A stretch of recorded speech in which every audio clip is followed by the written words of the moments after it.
자, 안녕하세요. 네, 정주영 대표님 옆에 계십니다. 이제 일부에서 제가 이제 여러 가지 말씀을 드렸는데, 첫 번째는 제가 이제 미국 주식을 네. 포함해서 해외 주식을 왜 해야 되는지에 대한 질문 좀 드렸고, 두 번째는 중국 주식을 하려면 좋은 줄 알겠는데, 좀 불안하다. 그럼 어떻게 해야 되냐. 여기에 대해서 아주 자세하게 설명을 해주셨습니다. 그리고 이제 마지막에 얘기하실 때는 데이터를 중심에 둔다. 맞아요. 라고 얘기해 주셨는데, 사실 저는 그래요. 데이터가 중요한 건 알겠어. 그리고 뭐 석유가 이제는 뭐 데이터라며? 알겠어. 근데 그거를 제 생각에는 형님만큼 실감나게 얘기해 줄 사람이 있을까? 저도 나름대로 이런저런 얘기를 많이 하고 있지만, 석유 안 하고 데이터 한다. 요 얘기 좀, 그러니까 사실은 우리가 데이터 비즈니스 하는 회사들한테 하루에도 그러니까 그거 보면 되죠. 이제 부부끼리도 있으면서 핸드폰 스마트폰을 안 놓잖아요. 아, 옆에 있는데. 네, 옆에 있는데도 카톡으로 서로 얘기하고. 그러니까 이게 모든 게 데이터 안에서 돌아가고, 그 이유는 우리가 스마트폰으로 인해서 우리가 완전히 20년 전하고 전혀 다른 세상을 살아가고 있어요. 호모사피언스라고 또 그러니까. 얘기하시더라고요. 네, 그게 되게 좋은 말이에요. 맞아. 호모사피언스. 그러니까 인류가 재창조되고 있는 거야. 사실상. 네. 그러면은 투자의 관점에서 바라봤을 때 네. 그 시대의 변화를 타는 게 좋아요? 그냥 50년 전에 그 프레임에 갇혀 있는 게 좋아요? 새로운 변화에 살짝 앞장서야지 돈을 벌잖아요. 그래서 지금 최근에 10년 동안 보시면은 모든 대부분의 성장주를 뭐라 해요? 테크 성장주라고 하는데, 그 테크의 중심은 뭐가 있어요? 데이터 플랫폼이 있잖아요. 그리고 데이터 플랫폼 혹은 이 데이터 플랫폼들이 뭘 많이 소비해요? 그래서 데이터 센터를 많이 소비하잖아요. 데이터 센터에 뭐가 많이, 반도체가 많이 들어가요. 그래서 반도체가 많이 성장한 거고, 보면은 다 이 데이터 생태계랑 연관이 돼 있어요. 바이오 헬스 산업이 그냥 산업이 아니에요. 데이터 산업이에요. 우리 신체에 대한 데이터, 그쵸. DNA 분석의 데이터이고, 임상의 데이터이고, 모든 것. 그래서 지금은 AI 기반의 신약 개발 회사들 막 엄청 뜨고 있잖아요. 그쵸. 그 기업 슈레딩거 같은 슈레딩거. 거, 한국의 뭐 온코크로스 이런 회사 있는데 비상장에 투자했고, 근데 그런 회사들이 이제 막 그 제약 바이오 업계에 R&D 인력들의 일자리를 막 앗아가요. 네. 그리고 오늘 뭐 제가 영상에도 얘기했지만 투심플 같은 회사가 나스닥에 상장했는데, 중국에 있는 트럭 자율주행 회사인데, 그냥 이 회사는 뭐 트럭을 만드는 회사도 아니고 자동차, 이 물리적인 자동차가 핵심이 아니야. 네. 그냥 트럭 자율주행 솔루션 기업으로 상장을 했어요. 나스닥에. 미국, 중국 여기에 다 이제 인력이 양쪽에 다 있어요. 중국 사람들이 파운더인데, 보면 어드바이저리 보드엔 다 미국 사람을 앉혀놔가지고 이제 프리텐 투비 미국 기업인 것처럼 이렇게 포장을 하는데, 어쨌든 이 회사 저 2017년부터 봤는데, 네. 비상장 때부터 2대 주주가 엔비디아고 막 이래요. 아, 그래요? 그 당시에. 지금은 또 좀 투자받아서 다른데, 근데 이런 기업들이 뭐냐면 결국은 데이터들을 모아가지고 네. 자율주행을 가고, 데이터를 모아서 우리의 취향을 저격하고, 그래서 이커머스로 가고, 우리의 눈과 귀를 즐겁게 해주는 게 넷플릭스, 스포티파이 뭐 다 있는 거고. 그런데 그 기업들의 주가가 막 몇 배씩 5배, 10배, 막 전기차도 막 10배, 20배, 중국 전기차 니오 작년에 24배 올랐어요, 주가가. 네? 그러니까 이런 게 흐름이 앞으로도 계속 된다니까요. 이게 뭐 사람들이 지난달 지지난달에 막 한참 뭐, 야 이제 가치주냐 성장주냐 시클리칼이냐 막 이런 막 얘기하는데, 저는 그때도 똑같은 얘기했어요. 뭐 6개월 전이냐 1년 전이냐 2년 전이나 7년 전이나 저는 똑같은 얘기하거든요. 데이터가 이 시대를 변화시킨다. 데이터의 혁신가들을 반복 앞서서 투자하면 그게 좋은 거다. 그거는 7년 전이나 지금이랑 똑같거든요. 투자 전략이 왜 3개월 전하고 지금하고 바뀌어야 되냐 이거예요. 그쵸. 네, 시장 변화에 따라서 왜 투자 전략이 바뀌어야 되냐 이거예요. 그 간에 붙었다 쓸개에 붙었다, 그게 지금 투자 근육이 성장하냐 이거예요. 본인이 남들보다 더 깊이 봐야지 성공을 할 수 있거든. 본인이 남들보다 더 깊이 봐야지 남들보다 더 많이 보일 거 아니야. 근데 남들하고 똑같이 여기 보다가 저기 보다가 하다 보면은 이 세상에 봐야 되는 주식이 500개, 1000개가 넘어. 맞아. 솔직히 나는 데이터 플랫폼만 보는데도 사실 담고 있는 건 한 40개지만 봐야 되는 건 한 200개는 돼요. 계속 신규로 또 상장하고, 비상장도 봐야 되고 막 이러다 보니까 볼 게 되게 많아요. 근데 이 섹터를 넓혀버린다? 내가 석유도 봐야 되고, 에너지도 봐야 되고, 뭐 무슨 전통 제조업도 봐야 되고, 건설도 봐야 되고 이러잖아요. 그러면은 대중이 없어져요, 사람이. 그래서 워렌 버핏이 나는 이것만 본다 하면서 컴포트 존을 찾잖아요. 제 컴포트 존은 데이터인 거예요. 그래서 데이터로 편리하게 온디맨드, 이커머스 다 붙어있지. 데이터로 즐겁게. 그러면은 SNS도 사실 즐겁잖아요. 네, 외로움을 달래주고. 그리고 음악을 하는 건 스포티파이, 그렇죠? 텐센트 뮤직 엔터테인먼트, 눈 즐겁게 해주는 넷플릭스, 유튜브 이런 것들이, 뭐 디즈니 이런 것들이 있는 거고. 예. 그리고 그 데이터로 오래 살게, 건강하게 오래 살게, 헬스, 좀 원격 진료, 그리고 바이오, 의료기기 이런 것들이 있는 거죠. 말씀을 들어보면은 진짜 너무 명확한데, 근데 왜 사람들은 못할까? 그게 이제 오히려, 네. 그러니까 어떻게 보면은 이제 많은 투자자분들이 여기 이 말씀하시는 거에 저는 되게 많은 부분 공감하지만, 근데 반대편에서 못하는 이유에 대해서 이제 저도 나름대로 생각을 해보면, 네. 사실 어떻게 보면 못하는 분들이 있기 때문에 여기서 아직도 기회가 있는 거일 수도 있는 거고, 못하는 이유는 많이 올랐잖아. 이게 제일 커요. 비싸죠. 많이 올랐고 항상 너무 비싸. 예. 이래서 나는 못해. 왜 이거 너무 오른 거 맨날 내가 꼭지 잡은 거 내가 하도 많이 봐서 난 못해. 이게 이제 제일 큰 것 같아. 네. 그게 짧게 보면 그렇게 보여요. 그러니까 뭐 예를 들면 그 텐센트나 메이투한 디엠핑이나 저는 항상 투자할 때 그리고 사실 재작년에 알리건강이나 핑하구 닥터도 사상 최고가에 투자했어요. 항상. 그렇지. 되게 비쌀 때. 그러니까 모든 10배 주식은 52주 신고가를 시작할 때부터 시작된다고 하죠. 당연한 얘기지만. 신고가를 두려워하지 않아요. 저는. 왜냐면 나는 어차피 미래 변화를 만들어내는 혁신가한테 투자하잖아요. 그쵸. 그럼 그 혁신가들은 나만 좋아하겠어요? 그렇지. 인기 많은 사람. 인기 많은 사람을 투자할 때 인기 많은 게 불만이면 안 되는 거예요.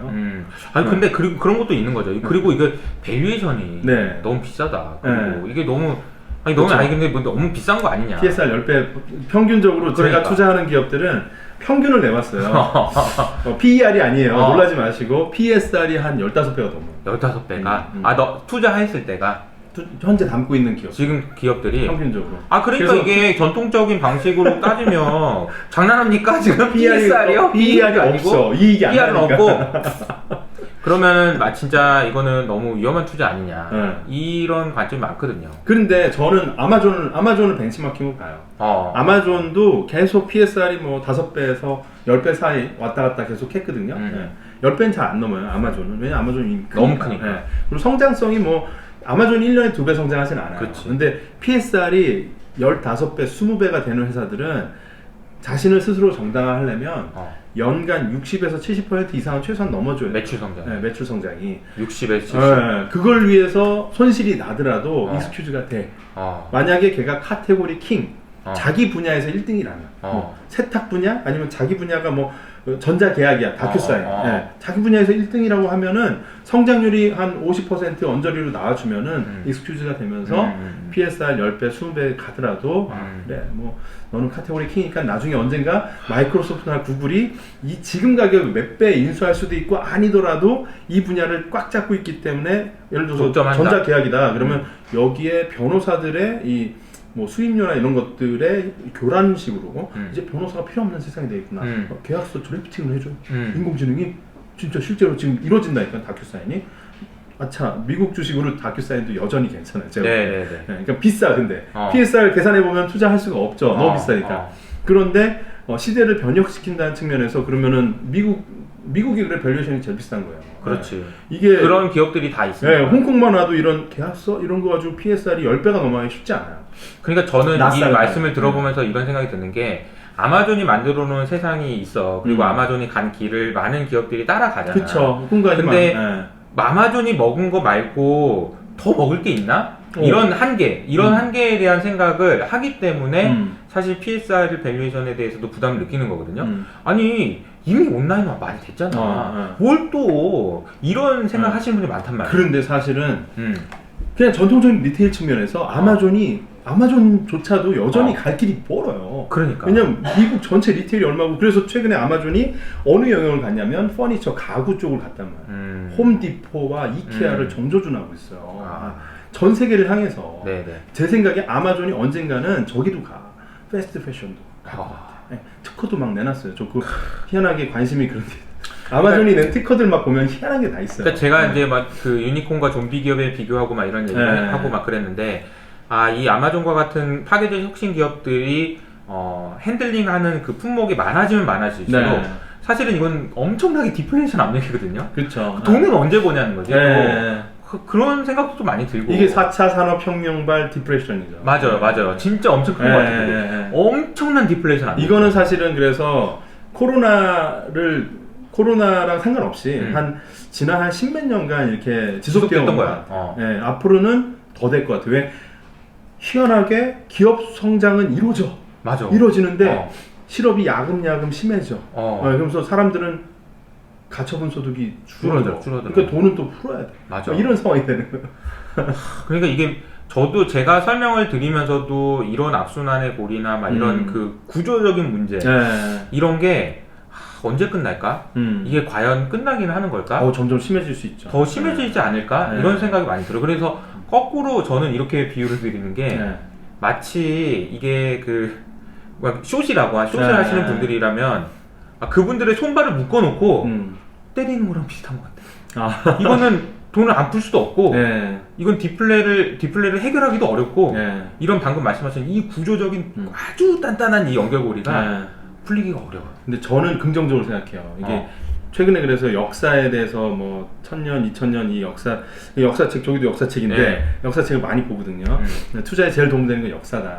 역사가 반복되니까. 그리고 항상 사람들은 뭐 10년, 20년, 50년 요 안에서 놀아요. 왜냐면 자기가 산 인생에서 생각하거든요. 그래서 막 60대, 70대 되시더라도 요 몇십 년 안에서 생각을 한단 말이에요. 근데 레이 달리오 같은 사람 보면은 이게 2000년 프레임으로 가요. 그리고 디테일하게 그 사건들을 되게 추적을 해요. 대단하신 분이에요. 그럼 보면은 인류가 과연 그렇게 약해 빠졌냐? 그렇지 않아. 되게 강하다고 저는 생각해요. 그래서 강한 인간들이 어디로 기어들어갈 거냐면 클라우드 공간으로 기어들어가. 우리도 지금 기어들어. 우리 지금 이게 과거에 생각했던 비즈니스 방식이냐 이거예요. 그래서 이런 방식의 비즈니스가 로블록스 안에도 있고 테이크 투의 레드 데드 리덤션 안에도 있고 이게 뭐 배틀그라운드에도 있고 막 있는 거야.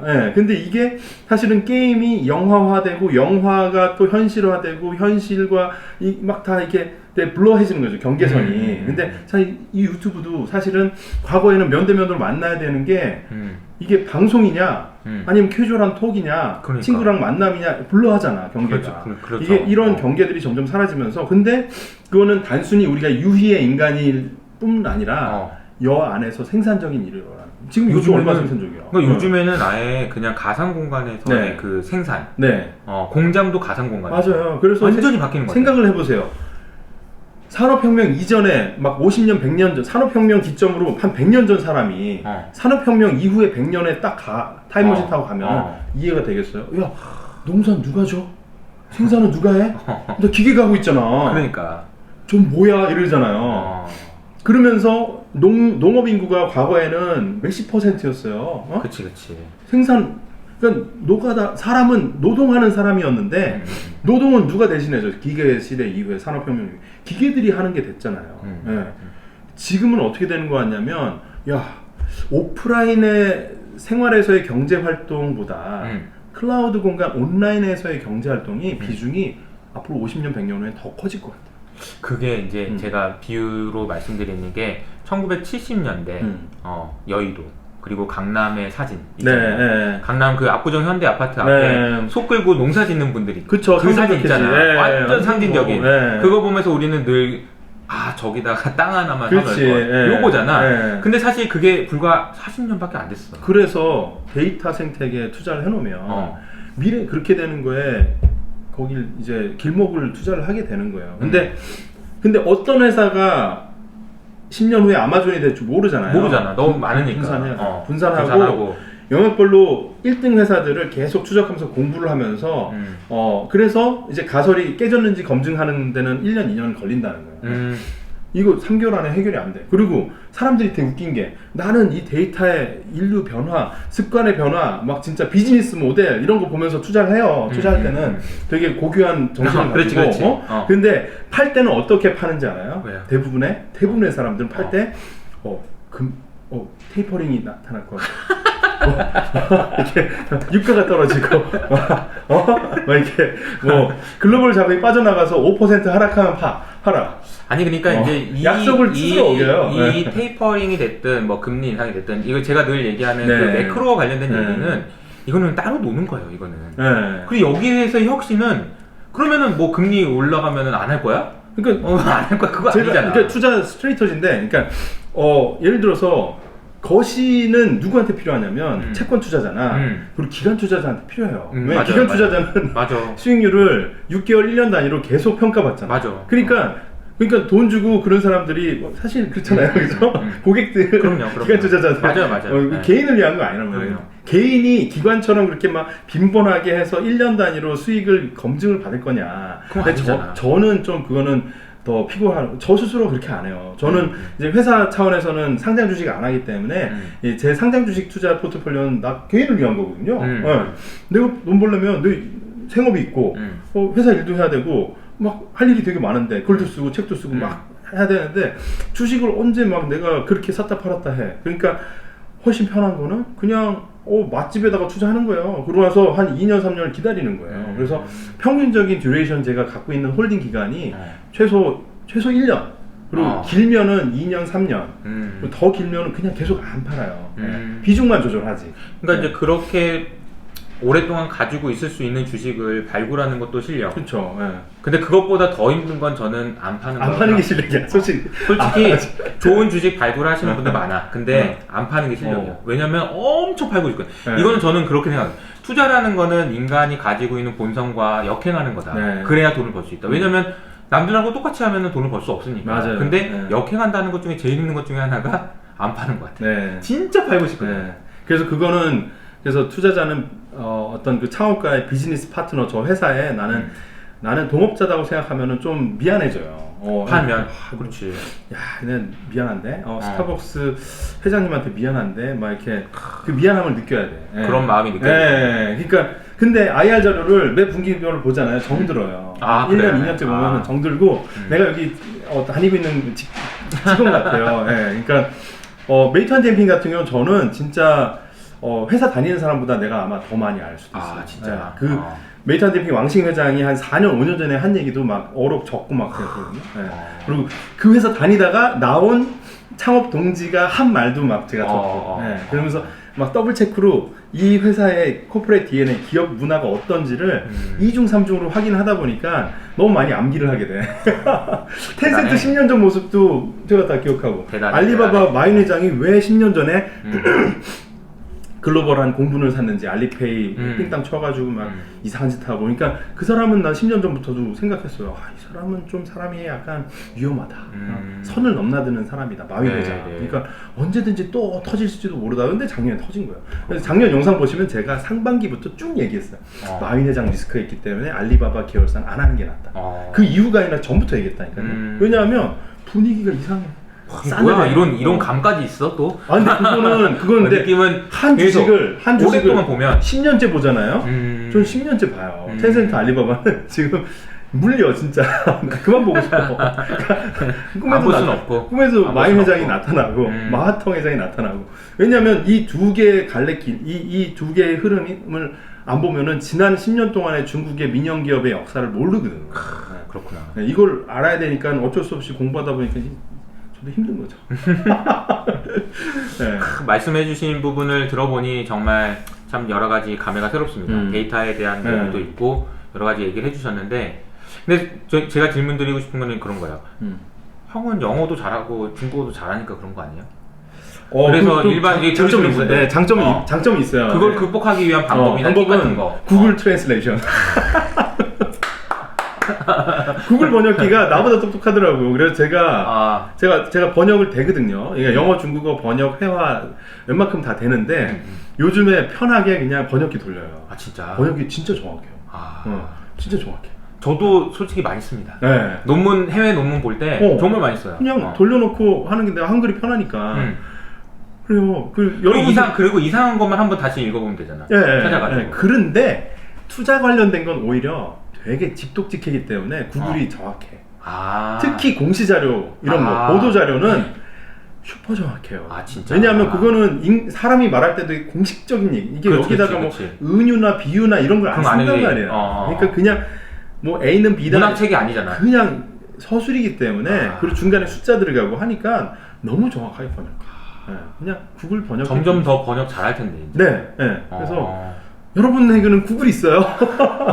그러네. 여러분 제가 이 형 너무 중국어도 잘하고 영어도 잘하고 그래서 형 잘하니까 그런 거 아니야? 뭐 근데 옛날에는 그랬겠지. 네. 그러나 지금은 그 핑계는 안 된다. 저도 작년 초까지는 구글 번역기 안 돌렸어요. 근데 어느 순간 한번 써봤어요. 그랬더니 얘가 너무 잘하는 거예요.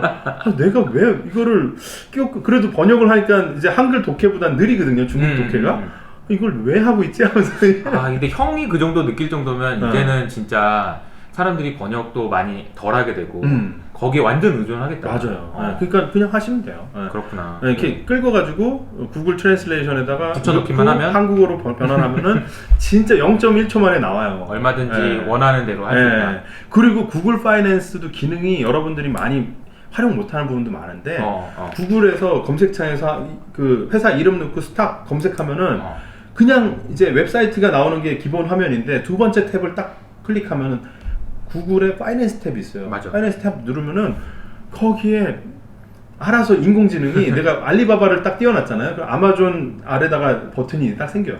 비교할 거냐. 그리고 옆에 핀토또 징동상처럼 다 떠요. 비교 대상 기업이 자동으로 떠요. 그러니까 그거는 클러스터링이야. 내가 봤을 때. 나보다 똑똑해. 그러니까 많은 사람들이 너 이거 알리바바 좋아했잖아. 너 알리바바 좋아하는 사람 꼭 이거 좋아해야 되나? 그리고 알리바바 주가가 얘랑 비슷하게 움직이더라. 요거 한번 보는 게 어때? 이렇게 추천해주는 거거든. 심지어 인덱스 추천까지 다 해줘요. 비교할. 그냥 알리바바면 쳤을 뿐인데. 미치겠다. 그래서 그냥 구글 안에서 다 웬만하면 근데 좀 더 하고 싶다 그러면 뭐 블룸버그 앱이나 아니면 시킹 알파나 뭐 이런 것도 도움 많이 되고 뭐 이런 거 인베스팅닷컴도 도움 되고 하는데 저는 요즘에 거의 구글 파이낸스에서 해결돼요. 그리고 과거 어떻게 보면 재무제표를 좀 정리하고 싶다 그러면 어디 들어가면 야후 파이낸스 들어가면 야후 파이낸스가 그거 정리 기깔나게 잘 해놨어요. 과거 3개년 이게 그거 보고 싶을 때 있잖아. 재무정보. 얘네 돈 얼마 벌었는지. 맞아요. 쫙 추이를 보고 싶으면 거기 들어가면 되는 거고. 이렇게 좀 있는데, 기본적으로 이제 미국 상장돼 있는 기업들은 중국 기업이든 미국 기업이든 간에 이제 야후 파이낸스에 잘 들어가 있어요. 근데 홍콩만 오더라도 야후 파이낸스에서 정보 수집을 잘 안 해놔요. 그래서 지표나 이런 것도 계산 안 해놓고 그러면 어쩔 수 없이 엑셀지를 해야죠. 엑셀을. 그래서 사실은 미국 중국 주식을 이제 포트폴리오 구성하면은 어쩔 수 없이 자기 스스로 엑셀을 만들 수밖에 없습니다. 엑셀은 좀 하세요. 알겠습니다. 그거는 어쩔 수 없으니까 하시면 하셔야 되는 거고 저희 대표님 뭐 마지막으로 좀 유익한 웹사이트 몇 개 뭐 저는 사실은 월스트리트저널 되게 좋아해요. 월스트리트저널. 근데 이거 유료 아닌가요? 유료죠. 그래서 제가 이제 제 채널에서 종종 분석 기사를 이제 읽어드려요. 구독과 좋아요. 알겠습니다. 돈투라고 하면 나오는 거죠? 나오죠. 아니 웹사이트 추천하려니까 본인 거를 근데 월스트리트저널 진짜 좋아요. 그래서 좀 이렇게 약간 운용 규모가 있으신 큰 그림에서 몇 억씩 운용하시는 분들은 이제 연간 뭐 몇십만 원 들거든요. 근데 월스트리트저널 구독할 만해요. 왜냐면 기사의 퀄리티가 어나더 레벨이야. 이거는 진짜? 이게 기사인지. 형 옛날에 파이널 타임즈 많이 보지 않았어요? 근데 월스트리트저널이 더 좋아. 더 좋은 것 같아? 영국보다는 월가가 중심이에요. 파이낸셜 타임즈는 좀 약간 더 꼰대스러워요. 그래? 약간 넘어갔구나 이게. 그리고 중국의 월스트리트저널을 꿈꾸는 우리 중국의 미디어가 있어요. 차이신 글로벌이라고. 차이신 글로벌. CAIXIN. 차이신 글로벌. 아주 있는데 거기도 뭐 유력인. PMI 나오는 데구나. 맞아요. 거기가 이제 중국에서 가장 그래도 믿을만한 그런 언론. 차이신이라고 하면은 나오는 건가요? 그렇죠. 미디어가. CAIXIN.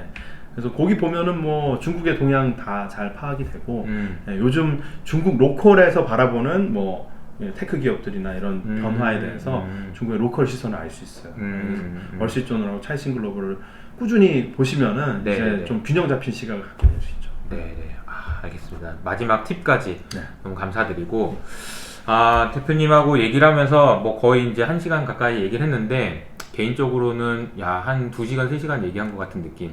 그리고 이제 정말 많은 얘기를 어떻게 이렇게 한꺼번에 다 풀어낼 수 있을까? 다음번에 또 불러주세요. 그리고 이제 다 못한 얘기는 이 책 이제 미국 주식, 중국 주식 이 책에 잘 나와 있고 한번 읽어보시기 너무 편하게 되게 글도 형 잘 쓴다. 되게 잘 쓰네요. 편하게. 편하게 읽어보시기에 너무 좋은 내용들이 많이 있는 것 같습니다. 책도 한번 읽어보시고 대표님 저희 이제 마지막으로 인사 한번 해주시죠. 저희 구독자분들한테. 이호석 투자를 위해서. 이호석 아카데미 저도 이제 구독자입니다. 즐겨 보고 있고, 너무 좋고 특히 최근에 따님과 함께하는 경제공부 주니어 아카데미. 우리 아들도 좀 보내고 싶더라고.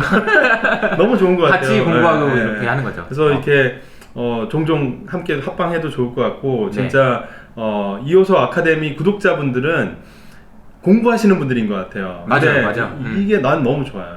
투자는 열심히 공부해야 돼요. 호기심 가득하게. 자, 9살, 6살 아이의 눈빛으로 우리 함께 더 깊이 너무 탐욕에 드립을 안 되게 돈을 따라가면 돈이 도망가. 맞아. 돈을 쫓기보다는 나의 호기심을 극대화시켜가지고 이 아카데미에 공부하는 자세로 하면 우린 투자자는 곧 학자여야 된다고 생각해요. 배울 학자. 배우는 우리가 됩시다. 멋있다. 네. 멋있네요. 정말 감사합니다.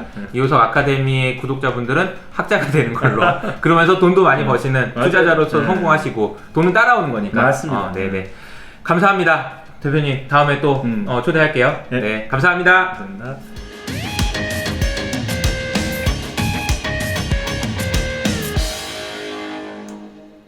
안녕하세요. 잘 들으셨나요? 정종 대표님의 두 번째 강의도 이 강의는 거의 한 3달 정도 전이에요. 왜냐면 제 책이 나오기도 전이었고 그때 이제 눈이 빨개가지고 충혈돼 있는 거 보이시죠? 굉장히 좀 오래전 얘기였었고 보시면은 당시가 저희 촬영했을 당시가 사실 성장주라고 얘기할 수 있는 주식들이 가장 힘들었던 구간입니다. 막 이러면서 이제 전통 가치주들이 주가가 많이 올라가고 그리고 이제 금리 많이 올라갔었던 그런 구간이었던 것 같습니다. 그때 이후로 이제 가장 힘들었던 구간이었던 것 같고요. 그때도 사실 이제 정종 대표님은 이제 뭐 데이터가 다다 막 이런 이제 얘기. 그래서 이제 데이터가 중요하고 막 이런 부분들에 대해서 자세히 설명을 해주셨는데 오늘은 뭐 추가 설명 그리고 이제 뭐 최근에 업데이트 뭐 이런 정도 좀 말씀을 드리도록 할게요. 제가 보면은 자, 이 그림을 한번 볼까요? 데이터가 돈이다. 정말이냐? 이런 얘기. 이제 요게 이제 아마 이코노미스트 잡지에 이제 나왔던 그림이었던 것 같아요. 그림에 보시면 이제 구글이 있죠. 그리고 페이스북, 마이크로소프트, 아마존, 그리고 이제 우버, 그리고 테슬라까지 있습니다. 이런 기업들이 뭔가 밑에서 이제 뽑아내고 있는데 석유의 비유를 한 거죠.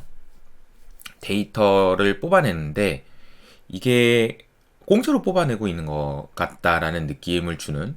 그리고 이제 이런 기업들이 이제 과거랑은 뭐가 다르고 어떤 모습이 다른지. 그러니까 결국은 지금 많은 분들이 얘기하는 게 데이터를 과거의 석유랑 비교를 많이 해요.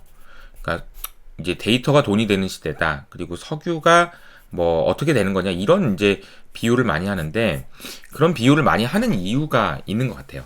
그러면 석유가 어떤 일이 있었는지 그 사례를 좀 보면 좋을 것 같아요. 그래서 이제 제가 하나 과거에 제가 이제 아람코에 대한 글을 쓴 적이 있거든요. 재밌는 책이 이제 더 프라이스라는 그 책이 있습니다. 다니엘 예진이라는 그런 분이 쓰신 책인데 이 책에 나와 있는 것을 한국 분이 이 책이 어디 있지? 석유에 대해서 정말 잘 쓰신 책이 있어요. 그래서 그 내용을 쭉 보면서 이제 제가 공부를 했던 내용을 좀 설명을 드리면,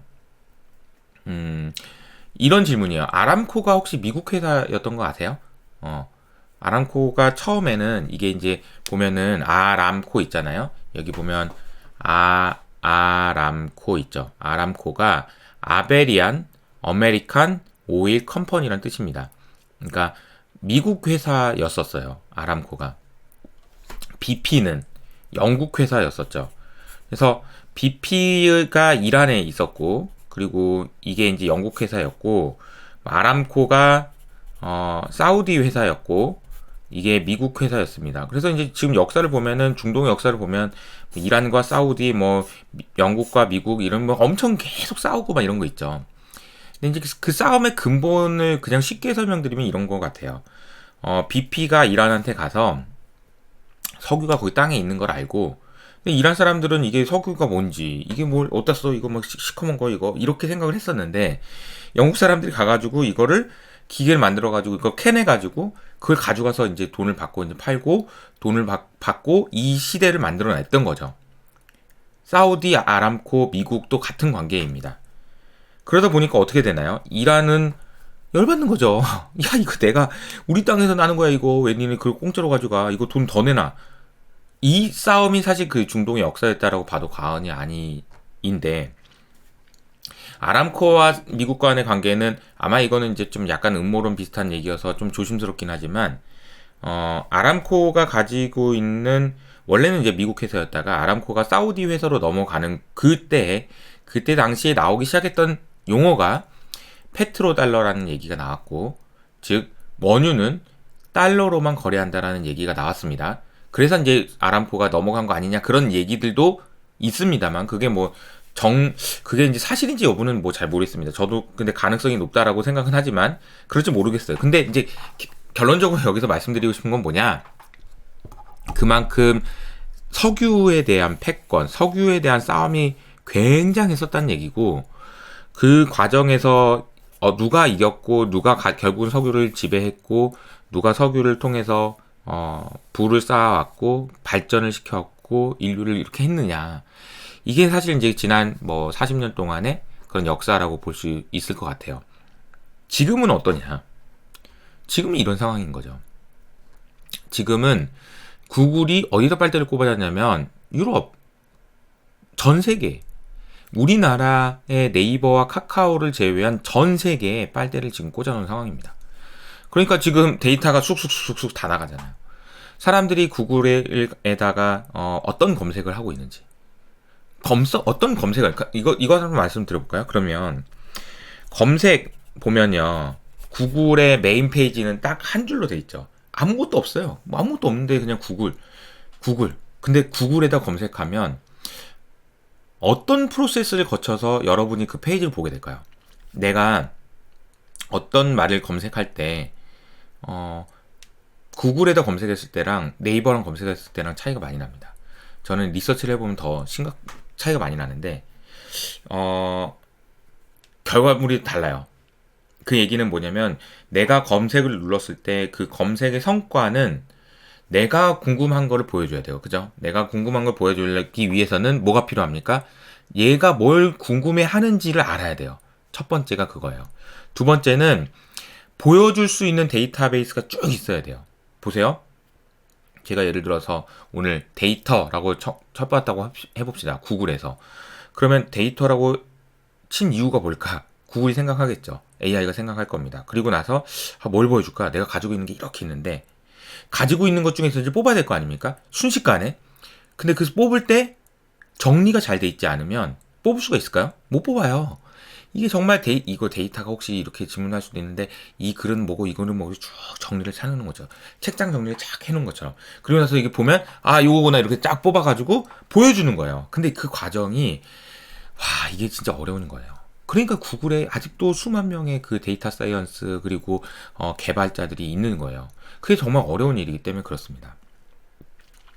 근데 그런 기술을 가지고 있고, 검색 엔진에 관련돼서는 전 세계에서 누구도 따라올 수 없는 그런 가치를 가지고 있잖아요. 근데 그 회사가 나중에 어떻게 될까요? 그 회사가 그 데이터를 가지고 나중에 뭘 할까요? 저는 이제 데이터에 사실 최근에 이제 만난 분하고도 그런 얘기를 했는데, 데이터로 돈을 벌 수 있다라는 것의 끝판왕은 데이터 금융이라고 생각하고요. 데이터로 투자하면 끝납니다. 그러니까 이거 얘기가 이제 조금 옆으로 새는데, 데이터로 돈을 벌 수 있다. 투자로 벌 수 있어요. 예를 들어 볼까요? 제가 진짜 가장 많이 드는 얘기가 이제 오비탈 인사이트라는 회사잖아요. 오비탈 인사이트라는 회사가 전 세계에서 지금 원유가 얼마나 재고가 있는지를 실시간으로 인공위성을 쏴가지고 보여준다고 말씀드렸고, 요즘에는 전 세계 가동률도 다 나와요. 위성에서 쏘면은 그 공장의 히팅 그 열 온도를 체크해가지고 이 공장이 이 정도의 열이 나면은 이거는 가동률 이걸 60% 정도 하고 있구나. 가동률이 쫙 나와요. 그러니까 이게 과거랑 달라집니다. 그러니까 그 경제가 어떻게 되고 있다라는 것을 경제 지표로 아는 것이 아니라 얘네는 인공위성 데이터로 안다고. 이 데이터로 알면은 뭐가 돈이 됩니까? 데이터를 통해서 먼저 아는 거잖아요. 경기가 어떻게 될 것 같다는 거를. 당연히 거기에 대한 포지션을 쌓으면 당연히 돈이 되죠. 이거는 잃을 수가 없는 거잖아요. 먼저 버는 거잖아요. 이게 데이터가 돈이라는 것이 끝판왕이 거기다. 라는 얘기고, 사실 이 데이터와 관련해서 그래서 이제 유럽에서 이제 극구 구글한테 뭐 구글세 데이터세 내라고 얘기하는 이유가 뭐냐면, 그게 이제 마치 BP와 이란, 그러니까 이란이 영국한테 했던 거랑 똑같은 거라고 보면 됩니다. 저는 그렇게 생각해요. 이란에서 그때 그렇게 영국한테 니네 이거 BP 가지고 가가지고 돈 이렇게 벌어가는 거 나쁜 놈들 그러면서 돈 더 내놔, 석유 이거 우리 땅 거야, 이렇게 얘기하는 거랑 똑같은 이유로 유럽 사람들은 얼마나 열받겠습니까? 그 당해봤던 입장에서. 이거 분명히 데이터가 돈이라는 걸 알겠는데, 구글 같은 회사는 유럽에 없으니, 아마존 같은 회사는 없고, 마이크로소프트 같은 회사는 없으니 이걸 도대체 어떻게 해야 되냐. 방법이 없다는 거죠. 거기다 이제 테슬라까지. 이 그림만 가지고도 좀 드릴 말씀이 많네요. 어쨌든 페르시아는 영국이 갖고, 이라크와 쿠웨이트 석유는 공유하고, 사우디 석유는 미국이 갖는다. 이 말이 이 책에 나와 있는데 참 이런 얘기들이 있습니다. 또 하나는 이제 어제 제가 이번 주 여의도 스타드에서 모셨던 분이 우리 SK증권의 유승우 연구원입니다. 이분은 저희 참 어린 친구인데 참 대단해요. 정말 이렇게 집요하게 쿠팡을 오랫동안 파신 분이 있나 싶을 정도입니다.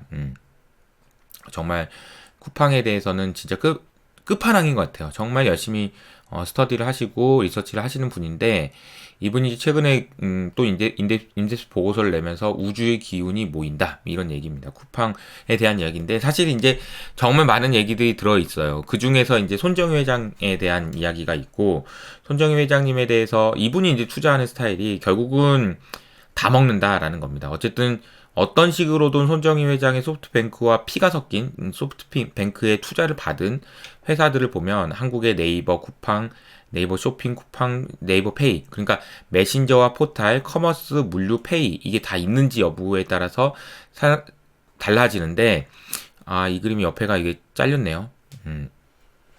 제가 이제 이 그림을 보여드리려고 한 게 아니었는데, 잠시만요. 이게 중요한 게 아닌데, 어쨌든 이 옆에 보면요, 동남아시아가 있습니다. 동남아시아는 굉장히 많은 회사들이 지금 여기서 치열한 각축전을 벌이고 있어요. 그랩이라는 회사가 있고요, 고덱이라는 회사가 있습니다. 이런 회사들이 결국은 이제 뭐 우버도 있었고 되게 많았었는데, 결국은 이제 소프트뱅크의 지배하에 이제 들어가는 것 같아요. 동남아가 근데 왜 이제 데이터가 또 이게 난릴까요? 이제 이쪽의 분야에 대해서 잘 아시는 분들은 동남아 지역에 굉장히 집중을 많이 하고 있는 이유가, 어제 이제 얘기하다 보니까 이 얘기가 나왔는데, 이런 얘기입니다. 예를 들자면, 이런 예를 들 수 있을 것 같아요. 부채가, 그러니까 여러분이 은행에서 돈을 빌려서 돈을 사용하잖아요. 경제 활동을 하잖아요. 근데 사실은 이제 경제 활동을 할 때 내가 쓸 수 있는 돈은 수중에 내가 가지고 있는 돈이 전부였습니다. 그런데 만약에 금융이 들어가게 되면 내가 조금 더 쓸 수 있어요. 빌려서. 그러니까 레버리지를 일으킨다는 얘기죠. 부채죠. 근데 부채를 일으킨다라는 얘기는, 즉 라이어빌리티가 생긴다라는 얘기는 다른 말로는 무슨 얘기냐면, 제가 말씀드리는 것처럼 크레딧이 생긴다는 얘기고, 크레딧이라는 것은 서로를 믿는 관계에서 생기는 거죠. 내가 이제 너는 어리지만 나중에 커서 돈을 벌 거니까, 그러면은 내가 벌 거라는 것을 믿고 돈을 빌려줄게, 이런 개념이 되는 거잖아요. 근데 만약에 연결이 돼 있지 않으면 그 사람이 도망갈지 어떨지 아무도 알 수 없는 거죠. 그런데 인도네시아 같은 경우에는 일용직, 즉 하루 벌어서 하루 먹고 사시는 분들이 굉장히 많았대요. 그런 분들이 은행 일을 할 수 있을까요? 은행 업무를 해서 돈을 더 빌려서 쓸 수 있을까요? 가능성이 없는 거죠. 그러니까 이제 여기에서 페이가 들어가는 겁니다. 그랩이나 뭐 이런 회사들이 들어가서, 페이가 들어가서 이 사람들이 돈을 빌리기 시작해요. 그러니까 내가 이 사람이 쓸 수 있는 돈이 100만 원인 줄 알았어요. 그 사람은 평생 내가 오늘 10만 원 버니까 이 10만 원으로 쓰고 그냥 끝나는 거지. 뭘 또 10만 원을 더 쓸 수 있다고? 그럴 리가 있나? 막 이런 생각. 근데 알고 보니까 이게 더 쓸 수 있는 거예요. 그러면 어떻게 됩니까? 소비가 크레딧을 통해서 이 기술을 통해서 폭발적으로 증가할 수 있다라는 것도 얘기가 된다는 거죠. 그러니까 이게 되게 무서운 얘기예요. 그죠? 그런 얘기들도 있다라는 거고요. 이 얘기를 하는 이유는 뭐냐면 동남아 지역에서도 결국은 데이터가 돈이다라는 얘기들이 나오고 이 데이터를 먹기 위해서 다 해먹기 위해서 지금 전 세계에 있는 가장 뛰어난 투자자들은 이쪽으로 몰려가고 있다. 다만 이제 문제는 뭐냐면 비싸다는 거잖아요. 비싸다. PSR이 몇 배가 되고 여러 가지 비싼 이유들이 나왔고 제가 이제 강조해서 말씀드리는 거는 디플레이션의 악순환 이 그림. 저는 이 그림을 제가 스스로 그리고 제 책에도 넣었지만 정말 이 시대를 관통하는 그런 그림이라고 저는 생각합니다. 우리가 지금 통화량을 증가시켜서 2008년 금융위기 이후로 통화량을 증가했는데 금리도 너무 낮고 하다 보니까 좀비 기업과 유니콘이 망하지 않고 있다. 이 좀비 기업과 유니콘이 만드는 디플레이션 압력이 커서 통화량을 또 증가시킨다 라는 거고 이 연결고리가 안 끝난다. 양극화가 심화되고 이 연결고리가 너무 심각하다라는 것이 이제 제 생각이었고 이 그림을 만들어내기 위해서 사실 작년 뭐 한 6개월 정도 계속 고민했던 것 같아요. 이게 도대체 왜 이렇게 돌아가는 건가 가지고 이걸 가지고 만들어낸 그림이 이거고 저는 이 그림이 상당히 좀 마음에 듭니다. 근데 그러면 제가 최근에 제가 진짜 두려워하는 것은 리스크는 이겁니다라고 해가지고 제가 영상을 올린 적이 있고요. 그 영상에서 말씀드렸던 것이 뭐냐면 이게 언제 끝나냐는 거예요. 이 연결고리가 언제 끝나냐. 근데 저는 지금 약간 연결고리가 끊어질 것 같은 느낌이 좀 들기도 합니다. 무슨 얘기냐면 ESG도 마찬가지고요. ESG도 인플레이션을 만드는 그런 요인이 되는 것 같고요. 또 하나는 뭐냐면 좀비 기업과 유니콘이 약간씩 흔들리는 모습을 보이는데 저는 그러면 이제 좀비 기업이 언제 망하냐. 금리가 올라갈 때 망합니다. 금리가 올라가지 않으면 좀비 기업은 망할 수가 없어요. 왜냐하면 이자를 안 낼 정도로 이자를 못 낼 정도로 회사가 어렵진 않아요. 그래서 오래 걸려요. 유니콘은 언제 망하냐면요. 돈이 더 이상 없을 때 망합니다. 하지만 저는 아직도 돈은 넘쳐난다고 생각하고 아직도 유니콘 기업 같은 회사들에 투자할 수 있는 여력은 굉장히 많다라고 생각하는데 걱정스러운 부분은 뭐냐면 이 유니콘 기업들이 혹시 더 이상 보여줄 게 없을 때 이게 문제가 됩니다.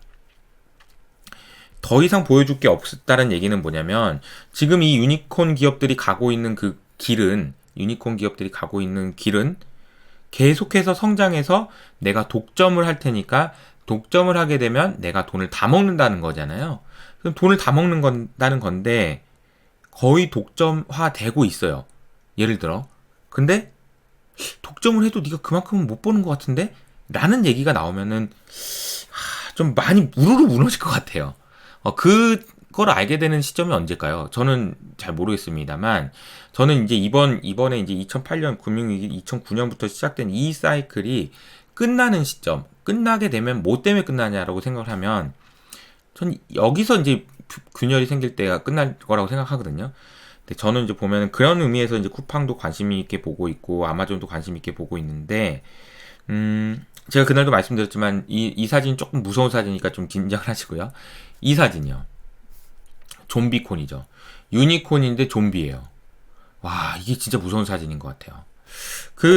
제가 보면은 유니콘 중에서도 이런 폐해가 나타나는 게, 그러니까 항상 이게 보면 가짜가 있어요. 닷컴 버블 시대에도 이제 가짜가 있죠. 수많은 기업들이 망했습니다. 좀비콘들도 아마 망하겠죠. 망할 겁니다. 유니콘인 것처럼 하고 허울 좋게 어디 굉장히 그 큰 빌딩에 가가지고 거기서 뭔가 대단한 거 하는 것처럼 이렇게 하고 있고 실제로도 대단한 걸 하고 있지만 사실은 이게 정말 될 수 있을까? 뭐 이런 생각을 하게 만드는 회사들이 많아요. 그런 회사들도 몇 천억씩 뭐 밸류를 인정받고 투자를 받고 돈을 받습니다. 그리고 뭐 람보르기니를 뭐 이런 거 차 타고 다녀요. 뭐 대표님이. 그런 회사들 정말 많아요. 그런 회사들이 많아진다는 것은 저는 좋게 볼 수는 없다고 생각해요. 그러니까 이런 부분들이 균열이 생기고 했을 때 어떤 일이 일어날까, 이게 이제 약간 좀 저는 고민이 되는 거죠. 근데 그렇게 될 때까지 시간이 좀 걸릴 거라는 게 이제 저의 생각인 거고, 그렇게 안 될 가능성이 안 되진 않을 것 같아요. 시간이 지나서 뭐 5년이 됐든 3년이 됐든 5년이 됐든 이런 것들의 부작용이 생겨나고 하면서 여러 많은 일들이 일어날 것 같습니다. 정말 많은 일들이 일어나겠죠? 그런 일들이 어떤 형태로 진행될지는 뭐 제가 알 수 있거나 뭐 예상할 수 있는 방법은 없는 것 같아요. 그래도 저는 이게 좀 상당히 중요하다라는 생각이 들고, 이런 방식으로 세상을 보시는 게, 그러니까 제가 말씀드릴 수 있는 최선인 것 같고, 저는 자부하는 게 이 그림으로 이 일을 하시는 것이 세상을 이해하시는 데 도움이 된다. 그리고 서두에 말씀드린 것처럼 데이터는 정말 돈입니다. 그래서 데이터를 지배하는 회사들이 결국 이기는 거예요. 그래서 테슬라도 저희가 좋게 보고 있고, 뭐 구글, 뭐 이런 빅테크들이 결국은 이제 이런 일들이 일어나고 좀비콘이 망하고 이런 과정에서 결국은 살아남을 회사들이 뭐냐라고 생각하면 그냥 빅테크인 거예요. 정주영 대표님도 오늘 되게 인상적인 얘기를 해주셨던 게, 좋아, 사는 거는 이렇게 사는 거는 데이터 때문에 산대. 데이터가 뭐 석유고 그래가지고 그 방향으로 간대. 먼 미래를 보고 사. 근데 팔 때는 어떻게 파는지 알아? 테이퍼링 한다고 그러면 팔아. 이게 뭐냐는 거죠. 이거는 의미가 없는 얘기인 거예요. 예, 저는 그렇게 생각을 하고, 정주영 대표님 좋은 강의 해주시고, 또 중간에 보면은 뭐 어디 가서 월스트리트 저널, 그리고 이제 차이신 글로벌 뭐 등등 굉장히 좋은 데이터들, 그리고 이제 구글 트랜슬레이터를 보면, 저도 이제 크롬을 쓰는데요. 그냥 오른쪽 클릭해가지고 한국어로 번역하면 번역 다 돼요. 그러니까 지금 다 볼 수 있습니다. 여러분들도 자신감을 가지시고 같이 공부하시면서 좋은 성과를 낼 수 있으면 좋겠고요. 자, 이제 이호석 아카데미 이제 마지막 다음 주 한 주 남았습니다. 기말고사도 본다고 말씀드렸는데, 기말고사 보고 나서는 제가 또 재미있는 이벤트를 준비를 하고 있어요. 그래서 그 내용들까지 고민해 주시고요. 오늘은 여기서 인사드리도록 하겠습니다. 감사합니다.